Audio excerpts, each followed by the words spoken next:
Hay varios métodos para retocar la pintura perlada en la pulverización en vehículos. En esta sección nos centraremos en cómo hacer retoques y pasar por puntos fangosos. El procedimiento para hacer retoques se muestra a continuación. La reparación de la pintura perlada antes de pulverizar es igual al de la pintura en general. Todos los preparativos se deben realizar con cuidado. Ajustes del rociador. Configurar el rociador antes de pulverizar. Configuración del rociador. Presión del aire 2 bares. Ancho de pulverización completamente abierto. Flujo de revestimiento de 2,5 vueltas. Probar el ancho de pulverización en papel de enmascarado.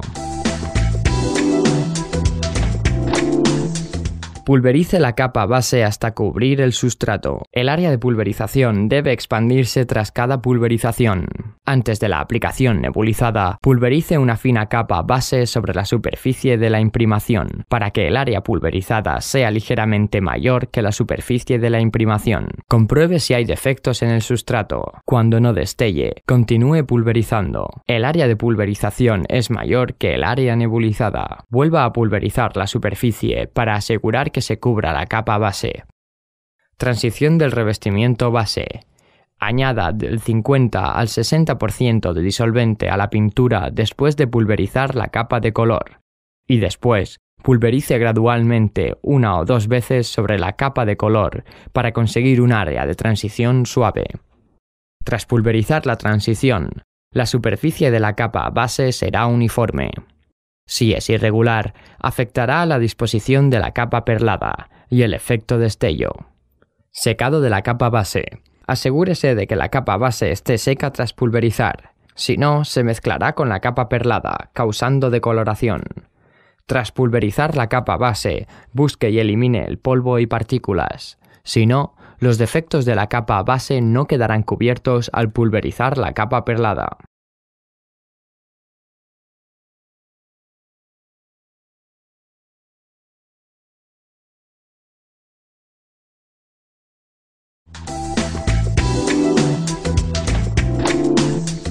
La capa turbia es pulverizada mediante la técnica de transición en arco en el área de transición de la capa de color. La capa perlada y la de color se mezclan en una proporción de 90 y 10%. La capa turbia mezclada proporciona un color intermedio para la capa base y perlada. Tras pulverizar el área de transición del color base, el color transitará de forma natural. El área de pulverizado se expande gradualmente a partir del halo de la capa de color. Se pulverizará de 1 a 2 veces, el efecto se hará manifiesto. Si es necesario, continúe pulverizando. El área recubierta aumentará ligeramente.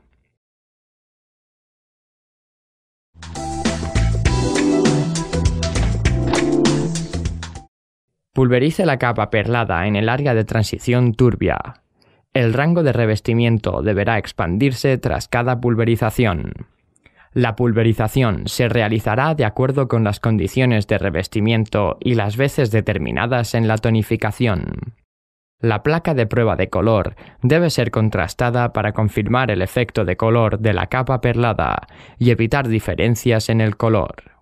Si es necesario, se reparará con una nueva pulverización.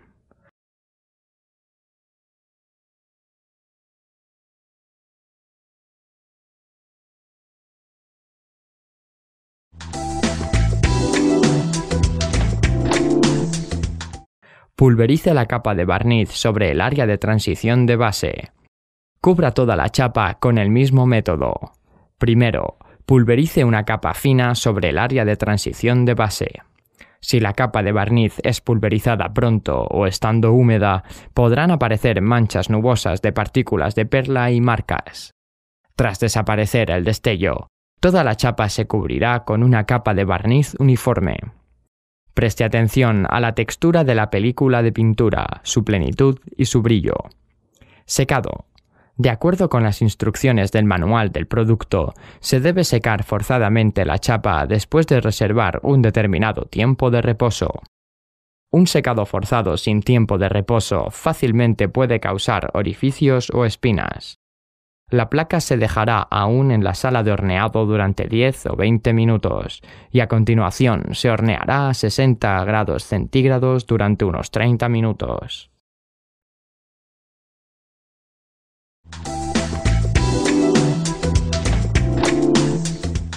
1. Defectos de pulverización de la pintura perlada y prevención. Al retocar o aplicar el pulverizado de transición, la película de la capa de color debe ser cada vez más delgada para reducir la diferencia de color entre el área retocada y la no retocada. Si la parte de transición es estrecha, la diferencia de color aumentará. La capa perlada se pulverizará uniformemente para formar una capa de transición. 2. Pulverización turbia de la pintura perlada. El método de transición del pulverizado turbio se usa para añadir pintura de color en una pequeña cantidad en la pintura de la capa perlada. Pulverice la capa perlada varias veces antes de la transición para conseguir un área más natural mediante esta superficie de imprimación entre la capa perlada y la de color. 3. Método de pulverización para una transición de área grande. En el lugar de trabajo, si hay pulverización de transición de área mayor, toda la puerta, se deberá intentar que esta área de transición de la capa base sea pulverizada de forma oblicua o triangular, para hacer que la transición del color sea natural, sin diferencias. Por último, siguiendo estas informaciones, esperamos que pueda dominar el proceso de pulverización de transición y la técnica de pulverización de la pintura perlada en 3 etapas, y poder continuar aprendiendo y explorando sobre ello en el uso futuro.